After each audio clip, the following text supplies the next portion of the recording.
esta vez vamos a ver el tema de Islas Británicas y Mundo Vikingo. De antemano les comento que esta es una presentación introductoria. No vamos a navegar, digamos, en las profundidades de cada tema específicamente, sino para explicar y dar un contexto.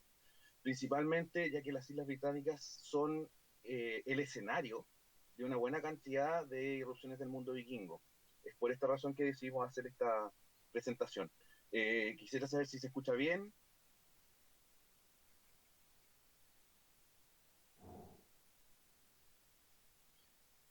Sí, se escucha bien, se lee bien y se ve bien en la pantalla.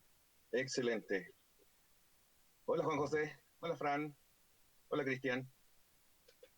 Bueno, vamos a comenzar. Como siempre, yo avanzo una cantidad de diapositivas y me detengo por si hay preguntas, etcétera. ¿Ya? Así que vayan guardándolas, etcétera. Comenzamos entonces. Islas Británicas y mundo vikingo. Bueno, lo primero que tenemos que pensar aquí es qué se refiere con Islas Británicas. Puede ser un concepto un poquito amplio. El caso de las Islas Británicas nos vamos a centrar en lo que tiene que ver con la plataforma continental a la que pertenecen. Y se separan en distintos grupos. Uno, las islas mayores, que son Gran Bretaña e Irlanda, las dos islas más grandes. Las islas menores, que son la isla de Man, que es una isla chiquitita que está entre medio de las dos islas grandes. Y las islas Hébridas, que son las que están al costado de Escocia. Las islas del norte, que incluyen Orkney, Shetland y a veces, aunque no siempre, las Faroe. Y las islas del Canal, que son las que están junto a la frontera con Francia, que es Alderney, Jersey, Guernsey y Sark. Ahora, en esta presentación nos vamos a centrar en las islas mayores, las islas menores y parte de las del norte. No van a entrar ni las Faroe ni las del Canal, porque en el caso de las Faroe eran deshabitadas y tienen una participación relativamente menor respecto a lo que tiene que ver con las islas británicas, y en el caso de las islas del Canal tienen que ver más con Normandía. Al momento de estudiar todo lo que tiene que ver con las islas británicas, uno tiene que hacer una división etnoterritorial al estudiar. Fundamentalmente porque los diversos grupos que se estaban primero y después los que se instalaron hicieron divisiones muy específicas y marcadas dentro de un concepto étnico, ¿ya? Y lingüístico. Lo primero que tenemos que entender un poquito es cómo se puebla un poquito Inglaterra, por qué tiene cantidad de gente, la tal cantidad de gente que tiene, etcétera. La primera parte del poblamiento de las Islas Británicas es un grupo homínido previo al ser humano, digamos el Homo heidelbergensis. Luego el poblamiento tardío, que es con los humanos propiamente tal, se produce alrededor del 10.000 antes de Cristo, antes de la era común, digamos. En esa época, las islas estaban conectadas con Europa, con un territorio que se llama Doggerland, que está hoy en día, es una extensión de terreno que va como desde la costa este de Inglaterra hasta lo que hoy en día es norte de Francia, Holanda. Hasta el día de hoy siguen apareciendo restos de piedra trabajada, por ejemplo, algunas cosas de madera, restos animales, restos de huesos trabajados, etcétera, dentro de la capa, perdón, del fondo marino, digamos, en lo que tiene que ver con actividades de pesca. Doggerland se hundió probablemente en cierto cataclismo en el año 6500 aproximadamente. Las Islas Británicas entran en la era del bronce y se inicia la agricultura a gran escala en la zona, y luego en la edad del hierro, digamos, que es cuando llegan los celtas a ocupar las Islas Británicas. En una serie de olas sucesivas, la evidencia genética indica que pueden llegar de lugares tan lejanos como el norte de España, pero la mayoría viene de lo que hoy en día es Francia. Bueno, de ahí viene el tema del periodo clásico, cuando los romanos conquistan Inglaterra con Julio César en dos invasiones, en el 55 y en el 54, y es incorporado definitivamente el territorio al Imperio Romano. Ya existe una resistencia britana en la isla de Mona primero, y luego casi simultáneamente la rebelión de Boudica, o Bodicea, como le dicen en algunas partes, de la reina de los Iceni, que destruye varias ciudades, incluyendo Londres, o Londinium, como se llama en esa época. Estas rebeliones son aplastadas, etcétera, y la máxima expansión del imperio en términos administrativos, no territoriales, es hasta Caledonia, cerca de la frontera con Escocia, el año 83. Se construyen muros, ¿ya? Primero comienza a construirse la muralla de Adriano, y luego la muro Antonina, que eran murallas defensivas para separar con el mundo caledonio del norte de la isla. Pero de manera efectiva la posesión del territorio fue mucho menor en esos sectores. Es probable que la dominación romana no llegara más allá de manera efectiva hasta York. En el siglo IV empieza el declive de la Britania romana. Ahora es bien poco especificado qué es lo que sucede con este tema. Hay muchas evidencias que pueden resultar a veces contradictorias. Se habla de una crisis económica, pero se encuentran algunas, por ejemplo, villas romanas que tienen mosaicos nuevos de esa época. Estamos hablando de que tal vez la crisis económica no era para todos. Se produce una ruralización, empiezan a despoblarse las ciudades, por lo tanto también se ha pensado que puede haber sido alguna plaga, alguna peste, etcétera. Y para el siglo V ya no hay acuñación de monedas, lo que deja la pauta de que probablemente se está empezando a volver a una economía del trueque. Y el proceso de cristianización ya estaba sucediendo en esa época de manera extendida. ¿Hay una pregunta? Ah, ok.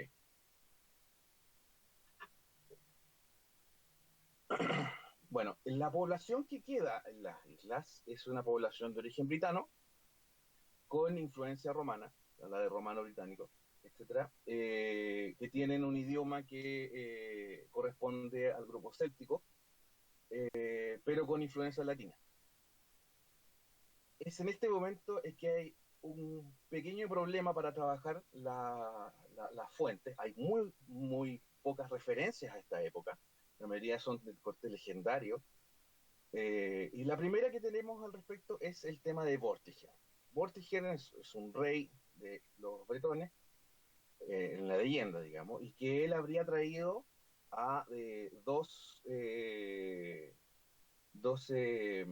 jefes guerreros sajones, se les menciona como sajones. Uno se llama Hergis y el otro se llama Horsa, y que se habrían rebelado en contra de él. Los habían traído para pelear contra los caledonios, contra los pictos en el norte, pero se habrían, de comillas, dado vuelta a la chaqueta y habrían conquistado parte del territorio. Esa es una de las primeras menciones a invasores externos. Luego está algo mencionado por Gildas y después por Beda, que habla del llamado lamento de los bretones, que sería una carta enviada por los bretones a Flavio Aesio. A ver si alguien ha jugado el Age of Empires. ¿Alguien sabe quién es Flavio Aesio?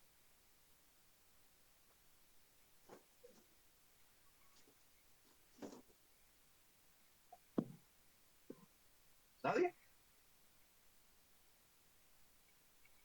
Bueno, Flavio Aesio era el general del Imperio Romano Occidental encargado de la mayoría de las legiones y que en ese momento estaba peleando contra Atila y los hunos. Se le pidió ayuda para que fuera a ayudar a la población romano-británica para luchar contra los pictos y caledonios que estaban invadiendo desde el norte. No existe ninguna certeza que Flavio Aesio haya contestado la carta, ni nada parecido.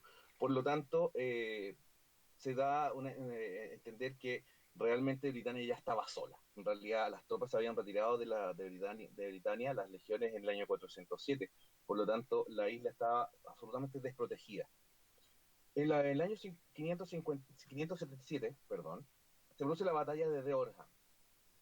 Es súper importante esta batalla porque en esta los sajones, se habla de los sajones, nunca se menciona si llegan en una invasión propiamente tal o si tienen que ver con los que llegaron antes con Vortigern, etcétera, derrotan a las tropas romano-británicas y producen el descalabro completo de la sociedad romano-británica en ese momento. ¿Ya? Para el año 600, los sajones dominan la parte baja de Gran Bretaña, es decir, desde lo que es cerca de Edimburgo, digamos, una parte hasta completamente el sur, dejando una franja hacia el mar en el oeste poblada por bretones. ¿Hasta el momento alguna pregunta?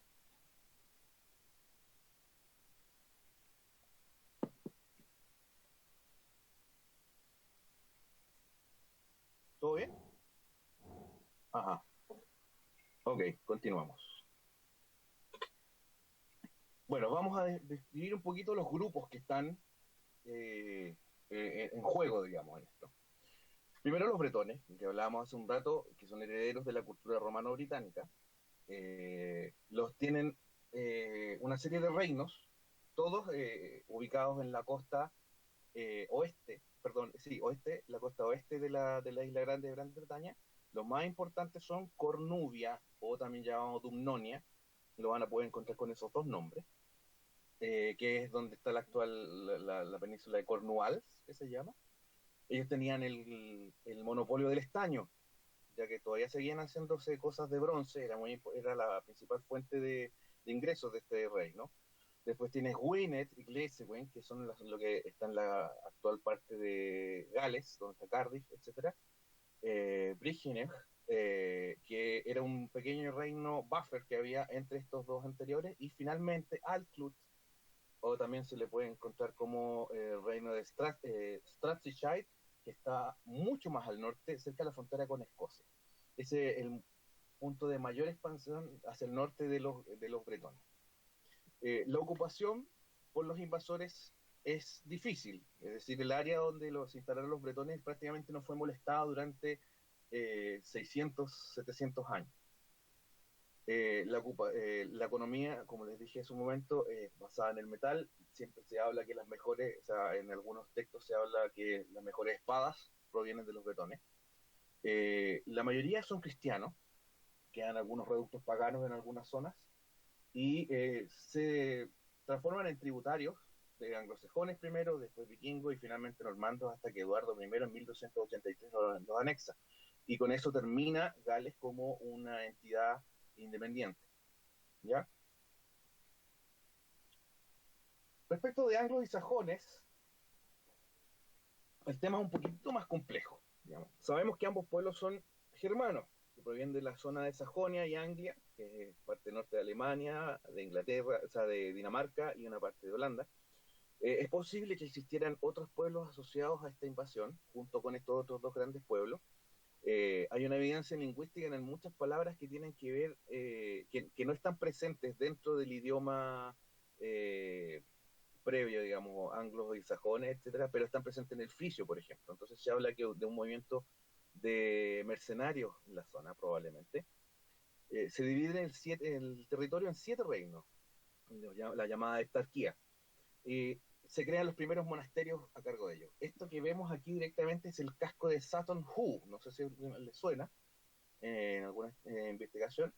Tiene trazos un poco parecidos a Vendel, un poquito. Pero este es principalmente, digamos, la cultura material que se podía encontrar del mundo anglosajón, de importancia más o menos importante para mostrar, digamos, el tipo de manufactura que eran capaces de hacer. Culturalmente, los anglos y sajones son análogos de los pueblos nórdicos. Hay que tener mucho cuidado con el concepto de hablar de un pueblo análogo, porque no quiere decir que sean iguales. O sea, es muy probable que un danés, por ejemplo, pudiera comprenderse con un anglosajón en términos lingüísticos. Ya no son dialectos, pero tienen palabras similares y comunes, pero además tienen una serie de tradiciones culturales similares. Una de las más importantes es el tema del entierro en barco. En el caso de Sutton Hoo, que les explicaba hace un rato, es un barco enterrado en la costa este de Inglaterra, que es un entierro de un rey y es de la época previa a las invasiones vikingas. Por lo tanto, estamos hablando de una conexión cultural mucho más allá de lo que tenemos tradicionalmente comprendido. La estructura religiosa es similar. Las deidades principales son las mismas. Wodan, Odín, tenés a Thor, Thor, Tiwas o Tyr, y a Frigge, etc. Al instalarse en esta zona, por supuesto, no toda la población bretona pudo salir, y por lo tanto el contacto entre anglosajones y bretones se dio en ese momento de inmediato. Hay una absorción cultural de la población integrando dentro del mundo anglosajón, pero está todo en torno a una élite guerrera. Generalmente se da lo que se dio después en América, es un caso un poco extralimitado, pero funciona que cuando el jefe tiene una religión o una tendencia cultural, el resto del pueblo la adopta.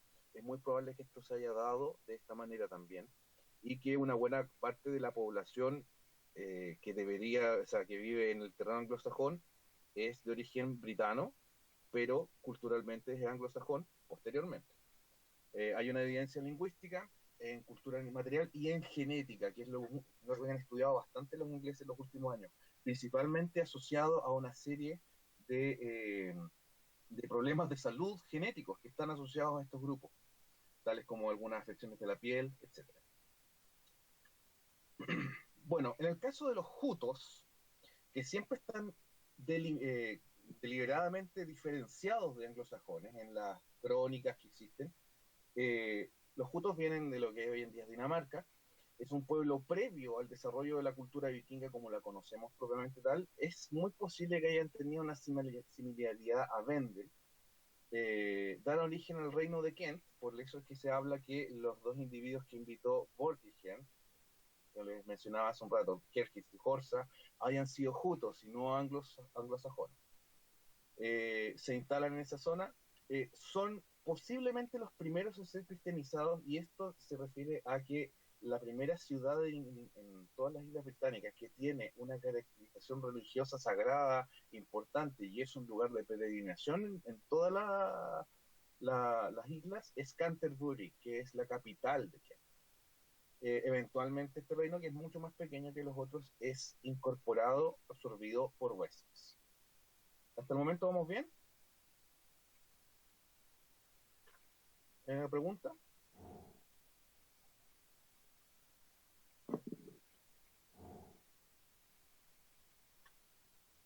Ok, continuamos entonces. Bueno, como les hablaba hace un rato de las divisiones territoriales, anglos y sajones y jutos dividen el territorio en 7 reinos, ¿ya? Los más importantes, siempre, dentro de lo que uno va a estudiar, son Wessex, Mercia y Northumbria. Pero son, como les había comentado hace un rato, divisiones etno-territoriales. De manera particular, es Anglia, que está aquí chiquitito, con la capital que en un lugar mencionado como Donmouth, pero nunca, no se sabe dónde está. Hay teorías, digamos, en qué lugar puede haber sido, etcétera, pero no se sabe en qué lugar estaba esa ciudad, es probable que se la haya tragado al mar. En el caso de Northumbria, era un reino tan extenso que fue dividido en dos. Bernicia hacia el norte, con la capital en un lugar que se llama Bamburgh, hasta el día de hoy, con una fortaleza que todavía se puede visitar, se llamaba Bamburgh en esa época, y Deira, más al sur, con la capital en Eoforwick, que es York. Los sajones, mientras tanto, se ubican más en la zona central, con Mercia como el reino más grande en ese momento, con Tomtum o Tambor, que es la capital, Wessex, que eventualmente sería el más importante de todos los reinos sajones, en Winchester, que es Winchester, Sussex y Essex como dos reinos más pequeños, con Cirencester o Chichester y Ludenwick como Londres como capitales respectivamente. Y en el caso de los jutos se instalan en la esquina inferior derecha, digamos, de la isla, con Canterbury como su capital. En el caso de los bretones quedan completamente instalados en la esquina y en territorios separados, ¿ya? Gwynedd, que sería la parte norte, digamos, de Gales, tiene varias capitales, varias veces destruido el reino, pero vuelve a resurgir. Glewising, o como la verdad es que es muy difícil pronunciar el galés, la capital es Cardiff, o Cardiff, digamos, Dumnonia, que es esta esquinita, que es Isca, etc. Eventualmente Wessex también lo va a incorporar a su territorio. Virgenos, que está justo aquí al medio, es un reino muy pequeño, y Altclut, que está acá arriba, digamos, acá en realidad. Eh, los sajones consiguen desmembrar completamente la unidad territorial y política de los bretones, y por lo tanto se transforman en los gobernantes incontestados de todas las. Ahora, en el caso de Escocia, afortunadamente hay buenas fuentes para trabajarlo. La mayoría son, por supuesto, legendarias. Sin embargo, todas se les ha encontrado cierta evidencia tangible, sobre todo en algunas estelas, como esta que está aquí, la de Forum, y relatos de los primeros de los primeros monasterios y sacerdotes de la zona, específicamente con San Columba. El Escocia es un reino, o sea, es un sector, digamos, poblado con dos grupos étnicos diferentes, en constante pugna. Uno, que son los pictos, que son la población previa, lo que los romanos llaman caledonios, probablemente. Son varios reinos pequeños hacia el este. El más importante es Fortriu. Hacia el oeste, perdón, están los escotos, que vienen del norte de Irlanda y son de tradición goidel o gaélica.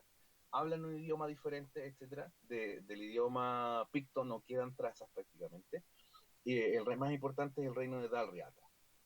Los bretones de Al-Clwyd primero y luego los anglos en Edimburgo, que es el futuro Edimburgo, limitan la expansión de estos dos pueblos hacia el sur. ¿Ya? Como les comentaba, ya estaban siendo cristianizados al momento de la invasión. El año 839, no se menciona específicamente la situación, pero es probable que hayan sido en una batalla. Los reyes de Dalriata y Fortriu mueren en manos de los vikingos. Los vikingos también conquistan las Orkney, las Shetland y las Hébridas. En este último lugar, en las Hébridas, se da proceso a una mezcla entre vikingos y goidel, es decir, escotos, dando paso a una población culturalmente homogénea y que responde más al mundo vikingo que al mundo goidel. ¿Ya? Una buena parte de las invasiones que se realizarían después en Irlanda son con población de esta zona. La gaelicización de los pueblos pictos, es decir, los pictos pierden su idioma, características culturales, etcétera, y los dos pueblos se unifican en uno solo, que es el llamado Reino de Alba, o Albion, también se le llama. Se le da la fecha de 900, pero existe la posibilidad que haya sido antes la unificación de los dos pueblos, y ya ha entrado cerca del año 1000, Alba o Albion está bien establecido como un reino con una capital específica en una ciudad mencionada en algunos textos como Scota, pero no se sabe muy bien en qué lugar estaría ubicada, probablemente al norte de Glasgow. El caso irlandés suele ser uno de los más caóticos para estudiar en esta época. A pesar de que existe una buena cantidad de material para trabajar, específicamente de los cientos de monasterios que existían y los anales irlandeses y las crónicas de los irlandeses, es un proceso complejo, pues la isla está severamente fracturada en diversos reinos pequeños, algunos más grandes, etcétera, pero ninguno para tener la suficiente hegemonía como para tener un relato correlacionado entre todos los pueblos. Los pueblos de Irlanda tienen una caracterización cultural completamente diferente a la de Inglaterra. Son celtas, absolutamente. La cristianización es un proceso ininterrumpido entre el 400 y el 800 prácticamente, empieza con Saint Patrick, y hay una serie de señas de transculturación y sincretismo religioso en las cuales muchas tradiciones, estéticas, leyendas, etcétera, son incorporadas con un toque cristiano, digamos, en el etos particular de los pueblos. Tecnológicamente están a medio camino entre la edad del bronce y el hierro. ¿Ya? Ya para la era de que los vikingos están haciendo sus incursiones más establecidas ya con una ciudad que es Dublín en Irlanda, los irlandeses siguen utilizando armaduras y armas de bronce de la cultura latén, algunas incluso previo latén y otras algunas cosas de hierro latén, lo que da la pauta de que el desarrollo de la isla en términos tecnológicos es dispar, pensando en los distintos territorios, personas, etcétera. Ahora, es una isla que tiene una cantidad de población bastante importante y por lo tanto nunca se va a concretar realmente una conquista o una conquista completa de la isla. La situación política, como les decía, a la llegada de los vikingos, de varios reinos compitiendo entre sí de manera constante. Estos son los reinos más importantes. Ahora, algunos de estos reinos grandes que se ven aquí en el mapa están compuestos de reinos más pequeños. Se habla en algunos casos de hasta 150 reinos simultáneos, ¿ya? Pero los más importantes son Uinil, hacia el norte, y la capital mencionada es Aileach, pero todavía no se sabe si es un lugar específicamente o varios. Mide, que es Uinil del sur, digamos que está aquí. La capital es Tara, que las ruinas se pueden visitar hoy en día. Ullaid, que es el actual Ulster, en Irlanda del Norte, con Rathkelter, que es la capital o la ciudad más importante, que sería Downpatrick, con Axta, que es la zona oeste, noroeste de la actual República de Irlanda. La capital sería Cruachan, la actual Rathcrogan, que es un sitio arqueológico muy interesante.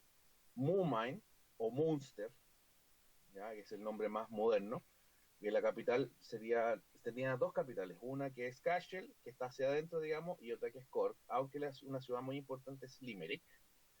Osreich, que es un reino buffer pequeño, la capital, la ciudad más importante es la actual Kilkenny, aunque Waterford se transformaría después mucho más importante.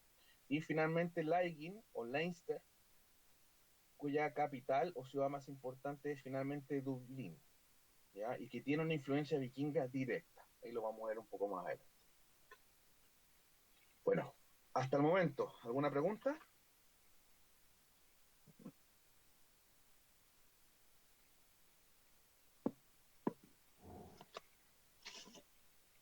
Sin miedo.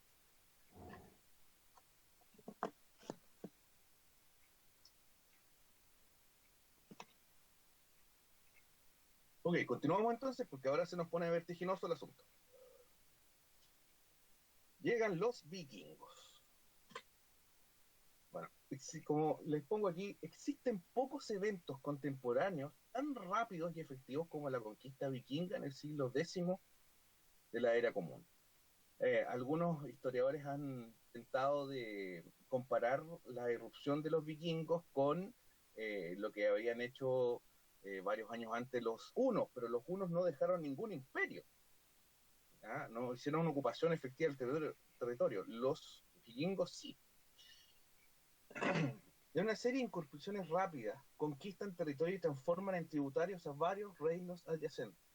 Los reinos anglos son los primeros, dado su ubicación, en ser destruidos o asimilados. Los reinos sajones consiguen resistir un poco más tiempo. Ahora, si ustedes ven aquí en el mapa, los daneses que se instalan en esta zona, etcétera, más hacia el norte, que transforman a Northumbria en tributario, etcétera, todo el peso está puesto sobre Mercia. Wessex tiene apenas una pequeña parte en la cual está siendo presionado, y dado esta situación, Wessex se puede seguir expandiendo.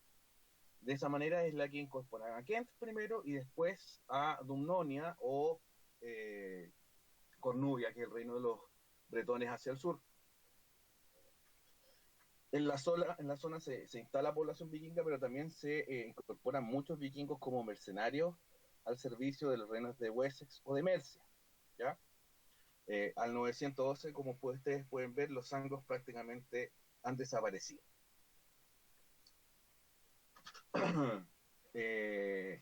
Bueno, aquí vamos a dar unos saltos más o menos grandes, etcétera, porque como les decía, esto es una cosa más bien introductoria. Durante los siguientes años, Wessex y Mercia continúan luchando por la hegemonía en una cada vez más disminuida área de influencia. Mercia se transforma en tributario de los vikingos y Wessex resiste todo lo que se puede, digamos, hasta que actualmente es conquistado por Knut II, que ya lo vimos en una presentación anterior.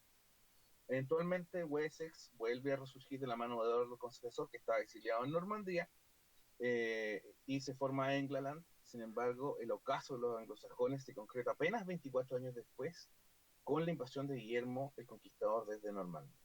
ya en la batalla de Hastings. Mientras tanto, en el norte, los vikingos hacen un tema sectorizado.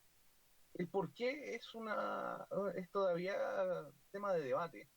Es posible que los reyes vikingos de Noruega, Dinamarca, hubieran decidido no ocupar grandes extensiones de terreno en Escocia debido al aumento del territorio y dada que están lejos de buenas rutas de aprovisionamiento y por lo tanto se contentan con ocupar principalmente las islas, ya específicamente las Shetland primero, y las Hornes y las Hébridas, y ocupan una parte solamente del territorio, una parte baja del territorio norte.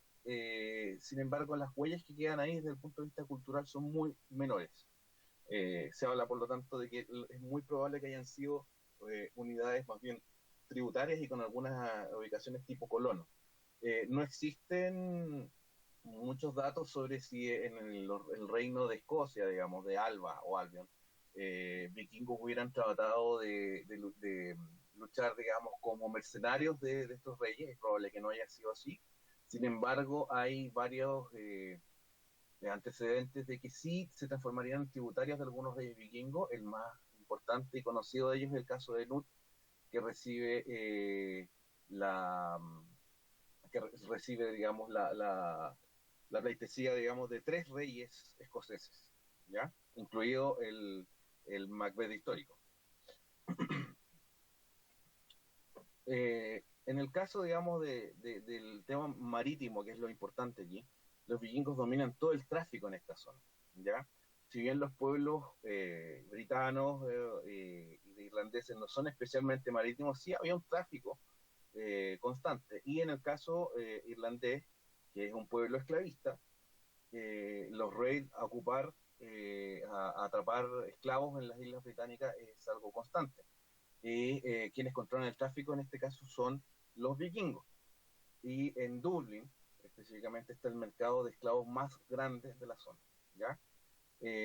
Todo este sector, las Shetland, las Orkney, las Hébridas, la isla de Man, que se transforma en un lugar muy importante, digamos, para el comercio, y Dublín eventualmente se transforman en parte del reino de las islas, o también llamado reino de Man y las islas, que tiene una directa influencia noruega, digamos, durante varias partes de su recorrido histórico. Es el reino vikingo que dura más tiempo en la zona y es anexado por Escocia el año 1266, después de una pelea dinástica entre dos ramas. ¿Ya? Y finalmente, en Irlanda, el primer rey vikingo en Irlanda, que está documentado en las crónicas irlandesas, como le había comentado, es en la isla de Lambay, en el año 795, donde un monasterio es destruido. Hay tres jefes vikingos que son mencionados en los anales irlandeses: Saxvold o Soxulf, Turgesius, que sería Torges, y un Agon o Hakon. Tres jefes, es probable que hayan sido empresas independientes, entre comillas, no auspiciadas por algún reino. Estos tres jefes vikingos murieron, digamos, durante estas empresas, etcétera. Eh, Finalmente los vikingos se instalan en Dublín, que ya existía como un asentamiento irlandés, y es atacado constantemente por los irlandeses, los reinos que están circundantes, pero Dublín siempre es reconstruida y reocupada varias veces. Ahora, durante todo este periodo se produce una mezcla de la población, los llamados hiberno-nórdicos, Norse-Gael si los quieren buscar para estudiarlos más adelante.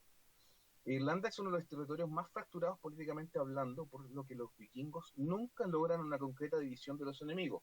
Muchas veces los vikingos, una manera que tenían de introducirse en un territorio era plantear el apoyo a este rey o a este otro para hacer fracturas y poder finalmente después ocupar esos territorios. En este caso son tantos los pequeños reyesitos, territorios, etcétera, que están peleando uno contra otro, que los vikingos nunca pueden establecer una hegemonía en alguna zona más allá que Dublín. ¿Ya? Por lo tanto, una conquista completa nunca se materializa. Y es probable que lo hayan tenido en mente, pero nunca se pudo concretar. Ahora, a pesar de todo esto,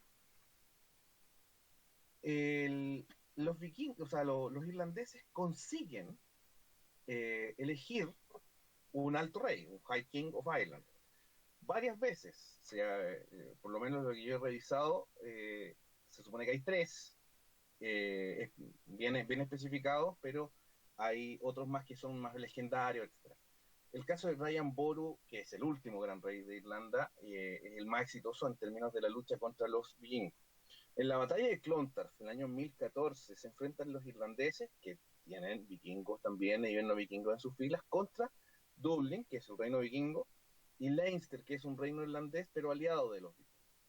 En esta batalla mueren Brian Boru y sus hijos también, pero también los jefes vikingos Sigurd y Brodir, y también muchos reyes locales, pero con esto se destruye completamente la hegemonía que tenían los vikingos en la zona. Eventualmente Leinster conquistaría Dublín y con eso termina la ocupación vikinga en la isla. Pero el hecho de que Brian Boru haya muerto junto con sus hijos en la batalla destruye completamente la estabilidad que podía haberse dado, y eso lleva a que el año 1169 los normandos conquisten la isla, que está nuevamente sumida en una serie de peleas dinásticas, etcétera. ¿Hasta aquí vamos bien? ¿Alguna pregunta?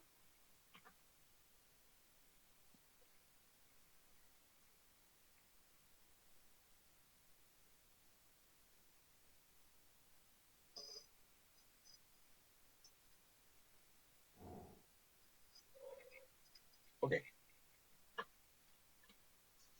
Bueno, los normandos son los que llegan a poner la cereza en el pastel.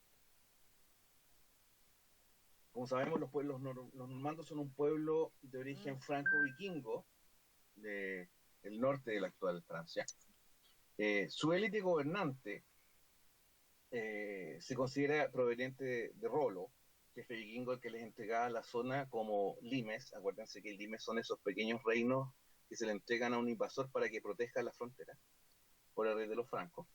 Guillermo, uno de sus descendientes, invade England y tras derrotar a Harold Godwinson, el último rey del anglosajón en la batalla de Hastings, conquista el territorio. Ahora, cuando uno lee la historia, etcétera, como entre comillas oficial, como que se habla que Guillermo conquistó y ahí quedó el tema. Para nada, o sea, fue una cosa bastante larga.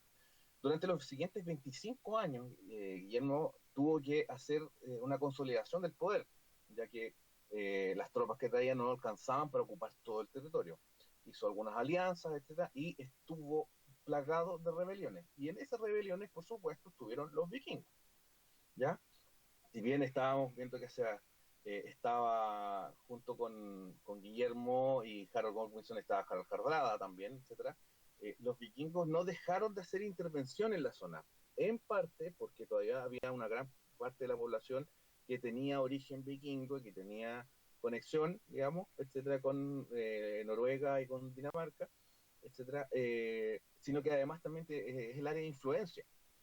En el caso particular son los daneses los que toman el papel más importante en este caso, y Svein II de Dinamarca invade el año 1069 con este objetivo. Sin embargo, cuando está invadiendo, etcétera, los reinos locales se rinden ante Guillermo, por lo que tienen que devolverse. Guillermo se vio obligado a pagar un danegeld a Svein para que se retirara. Luego, Knut IV, que si no me equivoco es sobrino, o sobrino nieto, una cosa así de Knut II, que es hijo de Svein, digamos, invade con las mismas intenciones en el año 75, pero otra vez sucede que los sajones se rinden ante Guillermo antes de que puedan entrar en acción. Se sabe que el año 1086 Knut IV estaba preparando una nueva invasión, mucho más grande, más de 200 barcos, pero muere en una rebelión campesina en Ostende. Este hecho es el final de las incursiones vikingas en las islas británicas como lo conocemos hoy. Recordemos que a esas alturas ya Dinamarca, Noruega y Suecia estaban ampliamente cristianizados, estaban formándose reinos mucho más establecidos, etcétera, con dinastías, etcétera, y solamente queda entonces en funcionamiento el reino de las islas, digamos, con vikingos propiamente tal, pero ya en las islas grandes no hay más incursiones de vikingos de manera organizada, digamos, para producir cambios políticos importantes. ¿Ya? Y es curioso porque los normandos son descendientes de vikingos y son quienes terminan esto también, de alguna manera. Bueno, finalmente, ¿qué es lo que queda de los vikingos en las Islas Británicas? Ahora, la influencia fundamental del mundo vikingo es en el idioma, ¿ya? Es donde hoy en día todas las palabras, o casi todas las palabras que empiezan con SK, como skin, sky, etcétera, son de origen vikingo. ¿Ya? Existió hasta el año 1850 un dialecto en las islas Shetland y en las Orkney que se llama Norn. El último hablante de este idioma murió ese año. Se considera un lenguaje extinto y era un idioma completamente diferente del inglés antiguo, etcétera, y que tenía muchas similaridades con el noruego. Existe además toponimia asociada al mundo vikingo en toda la extensión que alguna vez tuvo bajo su influencia. También algunos títulos honoríficos son de origen vikingo, pero recordemos que la influencia no tangible de los vikingos se confunde muchas veces con los anglosajones, porque son idiomas que tienen las mismas raíces. Por ejemplo, en el caso de Earl y Jarl, que es para considerar una especie de señor local. Está el tema de los días de la semana, que ya que tienen el mismo origen cultural también, los nombres del miércoles, por ejemplo, Wednesday, Wednesday, pueden tener un origen anglosajón o también vikingo o ambos. Eh, Se especula, por ejemplo, que el folkmot, que es la especie de thing que hacen los anglosajones, también sería de origen vikingo, aunque es, como les digo, una especulación nomás. Y una de las otras evidencias no tangibles que quedan hoy el día, hasta el día de hoy, es el UDAL, que es un sistema legal tradicional que todavía funciona en las Islas Shetland, en las Orkney, y que si bien no es todo el sistema, sino que es una parte del sistema, también forma parte del sistema legal de la isla de Man. Específicamente no difiere mucho del sistema de Thing, pero tiene algunas cosas adaptadas, digamos, a las realidades locales, digamos. Eh, y en lo que tiene que ver con la cultura tangible es mucho más complejo, no porque no hayan cosas, sino que muchos elementos que podemos encontrar y que son asociados al mundo vikingo en las Islas Británicas puede provenir de Noruega o de Dinamarca o ser arte imitativo anglosajón. El término académico específico para trabajar esto es anglo-escandinavo, para referirse al arte y otras manifestaciones culturales con influencia nórdica. Y hay un caso muy específico que es el tema del broche de Edwin. Eh, la verdad es que no hay como ponerlo más grande, digamos, sin que perdiera la definición.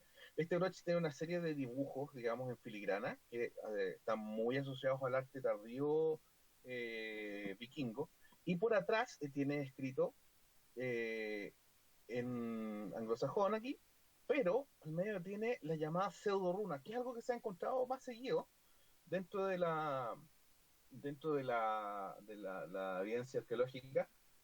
Son runas que no significan nada, pero sin embargo están ahí probablemente porque le entregan, digamos, un valor tal vez sobrenatural.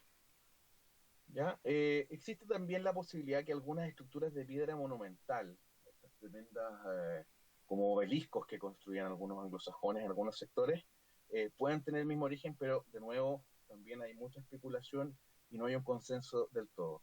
Es bien curioso que a pesar de toda la cantidad de años que los vikingos estuvieron instalados en las Islas Británicas, su presencia material sea mucho menor de lo que uno podría esperar.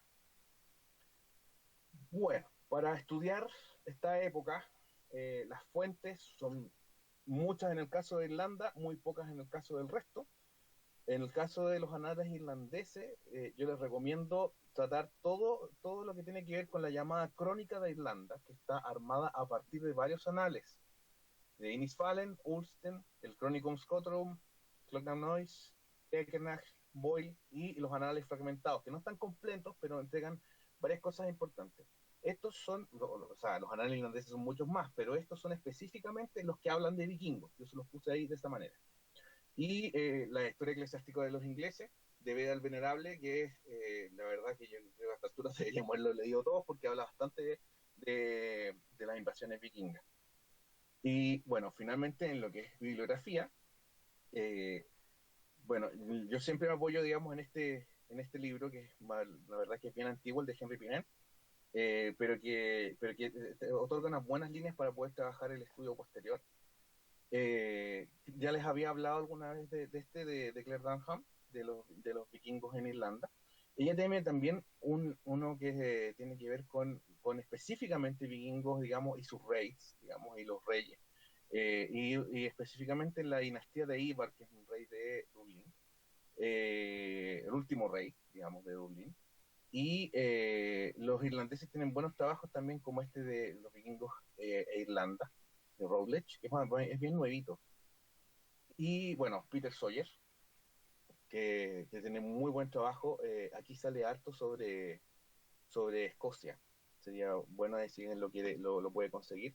Si no me equivoco, está en internet. Y bueno, Hugh Thomas y el trabajo de los normandos, digamos, de hostilidad étnica, muy interesante, es una mirada muy nueva. Y para el caso de Gales, les recomiendo este trabajo de John Davis, que trabaja, digamos, de una manera súper amplia el mundo galés, digamos, porque es bien fragmentado también para poder estudiar. Y este es uno de los pocos trabajos que junta todo, ¿ya? Bueno, eso sería. Muchas gracias por su atención y vamos a las preguntas.